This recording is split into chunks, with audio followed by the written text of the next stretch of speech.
Hello mga sangkay! Welcome back to my channel. Ito po muli ang yung sangkay na si Sangkay Lons muling nagbabalik. Kumusta? Kumusta kayong lahat? Sana nasa maayos na kalagayan ng lahat. Mapa dito sa Pilipinas or sa mga nasa ibang bansa, dobling ingat tayo. No? So mega love shoutout sa inyong lahat. Sa Team Sangkay Original, Team Sangkay Sponsors, Team Kalingap, Kuya Val at Edna Kalingap Rob. Sa lahat ng aking mga followers, supporters, and subscribers, sa mga lolos, lolas, FWs, and PWDs. Mega love shoutout sa inyong lahat. And of course, I love you all. Ayan. Kumusta mga sangkay? Mega love shoutout sa inyong lahat, no, mga sangkay. So, ngayong araw na ito, gagawa ako ng reaction. Or, hindi naman ito reaction, kundi kwento. May kukwento lang ako sa inyo, no. Alam nyo na yung nasa thumbnail ko kung sino yung maglola na yan na bipolar.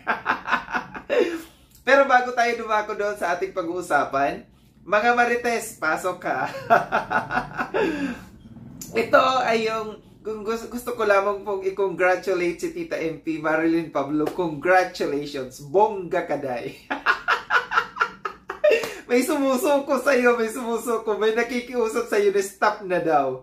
You Tita MP, congratulations, ang tapang mo, alam ko na nasa tama ka. Tama yung ipinaglalaban mo. Yung nanganawagan na suko na stop na daw. Nako. No? Ito yung nagpo-proclaim na organic kalingap daw siya. Pero wag ka. Mga Marites, baka dumating ang isang araw, bigla ko na lamang pong i-post sa community ko yung conversation nila ni Brother Jose. Nagkiklaim siya, sinasabi niya na lagi niyang sinasabi na organic kalingap daw siya. Pero wag ka. Ano nga ba yung nandoon sa usapan nila ni Brother Jose sa conversation nila na malapit ko na itong i-post talaga. No? Ano nga ba kanyang sinabi? May sinabi siya dito sa conversation nila ni Brother Jose. Anong pagkasabi? Brother Jose. Sabi niya. Ano ba yung sabi niya kay Brother Jose? Wait lang ha. May sinabi kasi siya dito eh. Ito. Excited kayo mga Marites, sabi niya. Kung ano man, suportahan kita, pero palihim lang kasi ayaw ko din na isipin nila na isa ako sa nagsulsul sa'yo.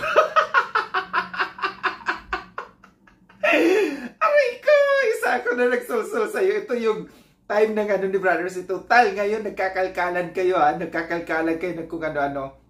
Ito, may nakalkal kami ni Tita MP. Tita MP, bongga ka talaga.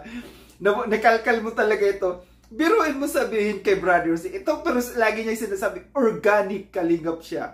Sinabi kay Brothers na sulsul. Isa ako sa nagsulsul sa'yo. Antabayanan nyo ba kay post? Pagka nasa tinupak si Sangkay, ipopost ko talaga sa community ko. Ito na nga, punta na tayo dito sa pinag-uusapan natin, no? Pag-uusapan natin. Nagulat ako na kinontent ako ni Marilyn Chang, no? Hindi ko alam kung bakit ako bigla-bigla na lang, all of this sudden kinontent ako ni Marilyn Chang.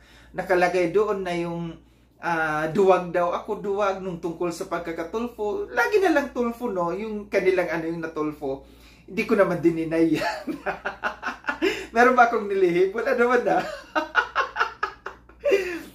Nagugat lang ito kasi nung nung nag-content ako na merong isang reactor dyan na duwag.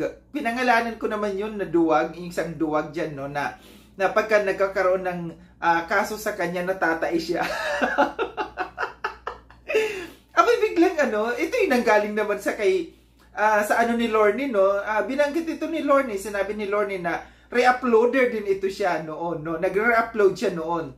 Na winarningan nga siya ni Red Noveno, no? Once na hindi mo inalis yung yung nire-upload mo na yan, ipapastrike kita. Abay, hindi ako ang kinumpronta, hindi siya ang nag-react, kundi malamang inutusan niya ito si Marilyn Chang na nabanatan ako. Ito na nga yung luki-luki. Siyempre, isang luki-luki nga naman talaga content agad. Content ako na kung ano-ano mga sinabi. Pero hindi ko naman sila pinapanood, no? Ito'y nakakarating lamang sa akin. Nakarating sa akin na sangkay. May nagtingin sa akin, binabanatan ka naman ng lola mong luki-luki. Hayaan nyo yan, wala namang kwenta, matanda na yan. Hayaan niyang si Marilyn Pablo ang bumanat sa kanya kasi si Marilyn Pablo may pera. Pareha sila nasa Amerika. Pag nagkasuhan yan, talo yung tiyan na yan kasi walang pera. Pulubi naman yan eh. Sarap nga lunurin dun sa kanyang swimming pool na puro lumot kasama kanyang mga alagang tilapia. Palibasa, mukha ring tilapia. Ay, Marilyn Chang, manood ka dun kay kay Andrea D. Si Andrea D may mga ebidensya doon. Yung mga binabanat mo sa akin, panoorin mo si Andrea D, may mga ilalabas na mga ebidensya. Iwan ko na lang, sampal sa iyo yun. Yang ipinagtatanggol mo yan, sampal sa kanya yan pag inilabas ni Andrea D yung mga ebidensya na ilalabas na yung mga kontra laban sa akin. Tapos nung isang gabi din ulit yata yun, bigla na naman nabuhay ang amoy tulok. Nabuhay ang amoy tulok, kinakalkal na naman niya. Kagabi yata yun or nung sa gabi, may nag-PM lang sa akin, Sangkay, binabanatan ka ni amoy tulok. Ay, sabi ko, hayaan mo yan.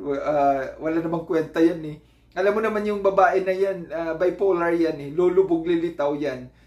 Binabanatan daw ako. Kinakalkal daw yung matagal na yung nagre-upload ako. Diyos ko po, kupong-kupong. Wala na ba kayong ibang mga maipupukol sa akin? Bakit yung mga nakaraan pa yun ang binubuhay ninyo, no? Binubuhay nyo. Yung bago-bago naman. itong amoy tulok na ito, andito na naman, no? Malamang isa ito na duwag na reactor na ito ang nagsulsul dito sa Maglola. Kasi konektado eh. Ang sa akin, ang nag-content sa akin si Marilyn Chang yung patungkol sa duwag. Ang nag-content sa akin patungkol sa re-upload. Siya naman nagre-re-upload din siya. Si Amoy Tulok, no? So, ito lang yung aking sa inyo, no? Sa aking mga followers, huwag niyong puntahan yung dalawang yan. Kasi wala naman maibato yan, walang may batong mga bago, kundi magkakalkal ng mga luma. Yung mga lumang issues yun ng mga ibinabato na naman sa akin, Diyos ko po. Wala bang bago-bago? Yung medyo yung medyo yung bago naman, yung masisihan naman yung mga tao. So huwag yung pagpuntahan niya, no? Huwag yung panoorin si Marilyn Chang at saka yung amoy tulok na nagbabalik ngayon. Kasi alam ko, sinulsulan nitong duwag na reactor na ito na hindi sa akin, makatirada sa akin, kundi itong dalawang ginagamit, no? So, natatawa lang ako dito sa mga ito, no? Kasi, wala, puro luma. Parang kasing luma din nila yung mga issue. Pero tuwa ako dito kay Marilyn Pablo, no? Kasi, ang tapang talaga. Ang ganda ng kanyang mga yung mga ebidensya, solido. Solid ang kanyang kaya itong sinasabi ko sa inyo na baka i-post ko pagdating ng araw itong sinabi niya, isa ako sa sulsul sa iyo, Brother Jose. Bing-bang ka ngayon, no? Bingo ka ngayon, no? Magmagaling ka pa, organic kalingap. Ganito bang organic kalingap, no? So, ito lang yung aking kwento sa inyo, mga Marites. Sana na-enjoy kayo, natuwa kayo dito sa kwento ni Sangkay, no? Na mga luma naman mga binabato kay Sangkay. Wag na kayong alam ko yung mga bago dyan, baka magulat. Pero yung mga luma na talagang nakakaalam sa kwento ng buhay ni Sangkay, alam nyo na, walang itinago si Sangkay. Kahit kailan, wala akong itinago sa inyo. Yung mga budol-budol na yan, mga sinasabi na wala namang mga na katibayan ng mga naipakita. Puro mga haka-haka, kwento-kwento kung ano-anong sasabihin kay Sangkay, pero walang mga ebidensyang na ipapakita. Pag ako tumira, may ebidensya akong ipapakita.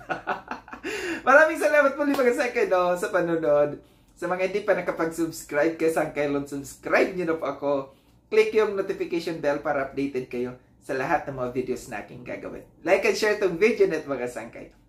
Kita-kits tayo ulit sa susunod na video na aking gagawin. Paalam na mga sangkay. Paalam.